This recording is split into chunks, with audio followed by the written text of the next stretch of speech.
ஆண்டவன் சொல்றான், அருணாச்சலம் செய்றான் அப்படின்னு சொல்லிட்டு நம்ம சேட்டா ஏற்கனவே சொல்லியிருந்தாரு. அதே மாரி தான் பார்த்தீங்கன்னா, இந்த இன்னிங்ஸ்ல சிறப்பா விளையாடியிருந்தாரு சஞ்சு சாம்சன் அவர்கள். இந்தியா வெஸ்ட் இண்டீஸ் இடையிலான போட்டியில பார்த்தீங்கன்னா, இந்திய அணி வெற்றி பெற்றாங்க. குறிப்பா பார்த்தீங்கன்னா, 97 ரன்கள் எடுத்து ஆட்டம் இழக்காம சஞ்சு சாம்சன் அவருடைய பங்களிப்பு தந்திருந்தாரு. குறிப்பா இந்த போட்டிக்கு அப்புறம் பார்த்தீங்கன்னா, அவர் ஒரு சில விஷயங்கள வந்து கருத்துக்கள பதிவிட்டிருந்தாரு. அந்த கருத்துக்கள வாங்க என்னன்னு சொல்லிட்டு முழுசா பார்க்கலாம். முதல்ல பார்த்தீங்கன்னா, இந்திய அணி பார்த்தீங்கன்னா டாஸ வின் பண்ணி அதாவது பவுலிங்க தேர்வு செஞ்சாங்க. பவுலிங்க தேர்வு செஞ்சோனே பார்த்தீங்கன்னா, வெஸ்ட் இண்டீஸ் அணி பார்த்தீங்கன்னா, 195 ரன்கள் 4 விக்கெட் இழப்பிற்கு 20 ஓவர் முடிவில் எடுத்திருந்தாங்க. அதே மாரி இந்திய அணி பார்த்தீங்கன்னா, அடுத்து 199 ரன்கள் 5 விக்கெட் இழப்பிற்கு 19.2 ஓவர்லயே ஆட்டத்த முடிச்சுட்டு வின் பண்ணிட்டாங்க. இதுல குறிப்பா பார்த்தீங்கன்னா, சஞ்சு சாம்சனுடைய ஆட்டம் வந்து சிறப்பாக இருந்தது.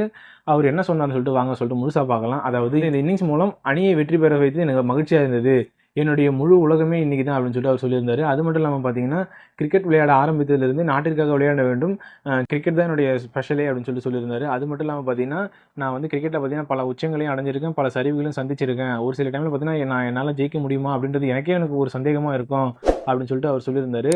அது மட்டும் இல்லாம பார்த்தீங்கன்னா, நம்மளால கிரிக்கெட்ல வெற்றி பெற முடியுமான்னு சொல்லிட்டு அவருக்கே சந்தேகம் ஏற்பட்டுருமா ஒரு சில டைம்ல. அது மட்டும் இல்லாம இன்று வந்து கடவுள் என்ன ஆசீர்வதிச்சாரு. அதுக்கு நான் நன்றி தெரிவிச்சுக்கிறேன் அப்படின்னு சொல்லியிருக்காரு. அது மட்டும் இல்லாம பார்த்தீங்கன்னா, போட்டியில பார்த்தீங்கன்னா பல ஆண்டுகளா விளையாடிட்டு வராராம். அது மட்டும் இல்லாம 12 ஆண்டுகளுக்கு மேல வந்து ஐபிஎல் போட்டியில விளையாடிட்டு வராராம்.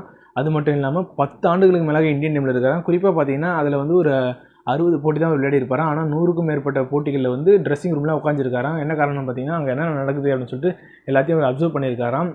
குறிப்பா பார்த்தீங்கன்னா, தோனி, நம்மளுடைய விராட் கோலி, ரோஹித் சர்மா அவர்கள் சொன்ன ஒரு சில விஷயங்கள் அவர் எப்படி எப்படிலாம் நடந்துக்கிறாங்க அப்படின்றத பார்த்து அவர் நிறைய விஷயங்கள் கற்றுக்கிட்டாங்க. குறிப்பாக பார்த்தீங்கன்னா, இதுக்கு முன்னாடி விளையாட்டு வந்த எல்லா ஆட்டத்திலையும் பார்த்தீங்கன்னா, நான் வந்து அதிரடியாக விளையாடி அவுட் ஆகிட்டு போயிடுவேன். ஆனால் இந்த டைம் பார்த்தீங்கன்னா, நான் சூழ்நிலைக்கு எப்போ நிதானமாக விளையாடி அணியை வந்து வெற்றி பாதைக்கு வந்து அழிச்சு போன வச்சு நான் ரொம்ப சந்தோஷப்படுறேன் அப்படின்னு சொல்லிட்டு அவருடைய கருத்தை அவர் சொல்லியிருந்தாரு. அது மட்டும் இல்லாமல் பார்த்தீங்கன்னா, சிவம் துபே மற்றும் திலக் வர்மா அவங்களுடைய பங்களிப்பும் பார்த்தீங்கன்னா சிறப்பாக இருந்தது. பும்ரா எல்லாருடைய பங்களிப்பும் சிறப்பாக இருந்தது. இதை பற்றின கருத்து என்ன சொல்லிட்டு நீங்கள் மறக்காம கமெண்ட் செக்ஷனில் கமெண்ட் பண்ணிட்டு போங்க. இந்த மாதிரியான கிரிக்கெட் அப்படி இருந்தது நம்ம சேனலை சப்ஸ்கிரைப் பண்ணிக்கோங்க. Thank you.